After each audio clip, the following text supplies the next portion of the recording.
Coach, can you talk a little about the contract and agreement that you're going to be here? Well, I'm certainly thrilled. My family's very excited to be staying at Kent State. This is my alma mater. This is my wife's alma mater. So it was a great deal of importance to us to show our loyalty to Kent State, and they certainly showed it to us. And after talking with President Lefton and Greg Floyd, our senior vice president, and our athletic director, Joel Nielsen, it just made a whole lot of sense to stay here at Kent State. No-brainer, right? It would have taken a lot to get you out of here after everything you've gone through. It was pretty much a no-brainer, to be honest with you. And you know, again, we had some flattering discussions with other people, but at the end of the day, this was the best thing for our family. And again, this is my alma mater, so it's a special place for us. Have you come down off of your week-long trip to Omaha? Yeah, well, I cut my grass first day, so I came back to earth really quick doing the shrubs and cutting the lawn. So, yeah, we're back down to earth a little bit. We're out on the road recruiting. We've got 2 coaches out on the road recruiting right now. I was out recruiting this morning. So we're back to work, business as usual. What's been the reaction as opposed to years past? I mean, obviously you're recruiting late because of where you were, but what's been the reaction now as you go into people's homes from the last couple of years? How's it different? Well, it's been overwhelming. Everywhere we've gone, people, recognize the logo on the hat or the shirt, and getting a lot of congratulations. The other coaches have been very nice and congratulatory as well, but it really has been overwhelming just from here in Kent and Stowe, where I live. It's the response really has been unbelievable. How overwhelmed were you to see the crowd that showed up when you guys came back that night on the bus? It was just an awesome feeling to know that we had that kind of support. And again, we were isolated. We were out in Oregon and we were in Omaha. We had no idea. We had some idea, but we had no idea the scope of what we had here and what people were doing to watch us and follow us. So that was a great thing for our players to see, and we're really excited to have this celebration tonight.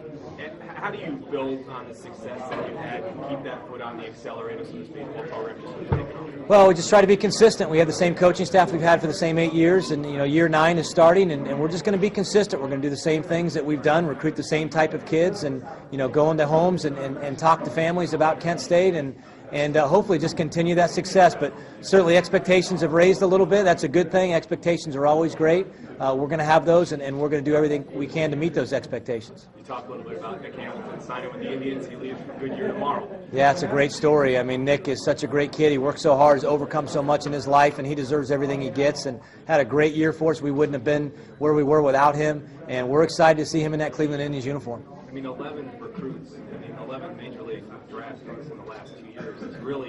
It's got to be, to you, it's got to be overwhelming. And that tells you where this program is going and what the potential is. Well, there's no question we've had a lot of success with developing players, and that's one of the things we talk about when kids come here.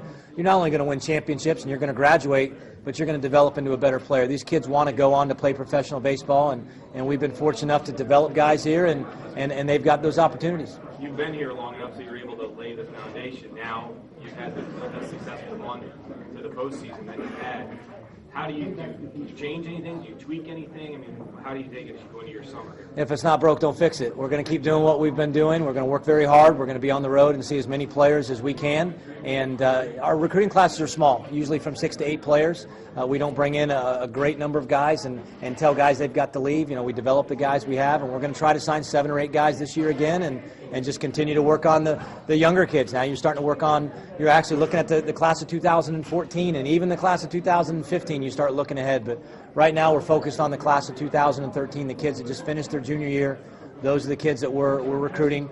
2012 class is done. We're excited about having those guys on campus come the fall, but business as usual for us. Did you watch the World Series final? Yes, I did. Yes, I did. I saw the last 2 innings, actually, which all the action took place in the last 2 innings, and a little bit hard to watch, but I was excited for Coach Lopez and what they were able to accomplish. And then what was exciting to watch the end of the World Series when they had the flashback of all the games, and there was Kent State was all over the place, and that was exciting to watch us on there. And still shaking my head when I saw that logo on that outfield wall. It's just an awesome feeling for our kids. You said you wanted to shock the world, but what was the reaction from the baseball world when you got to talk to coaches and know what you did, especially after you beat Florida in that first game? Well, just again, overwhelming response from my colleagues and coaches all around the country, getting texts and emails, and got a couple phone calls, and just guys saying, schools like ours, Coach, that's what we're trying to do. We're trying to do the same thing, and they're going to use us as inspiration for their team. You know, when, hey, Kent State can do it, we can do this thing. So, you know, we know that we've got a target on us now, but other schools know that it can be done. So I think it's done nothing but do great things for college baseball in the North. Yeah, that's what I was going to ask, Coach. Is this a matter of now, next year and in a couple of years, is rebuild or reload? I mean, what do you feel about that? Is this rebuild time now, or are you reloading? Well, to be honest with you, a lot of people thought that we were going to rebuild this year, and we did what we did. So, you know, we feel like that we've got a great opportunity to be very good again. We've got a lot of players back. We've got a great recruiting class in. So for us, again, expectations are going to be high. Our guys know that, and we're going to be fighting for another MAC championship. And then from there on, you just got to keep trying to advance, and that's what we were able to do this year.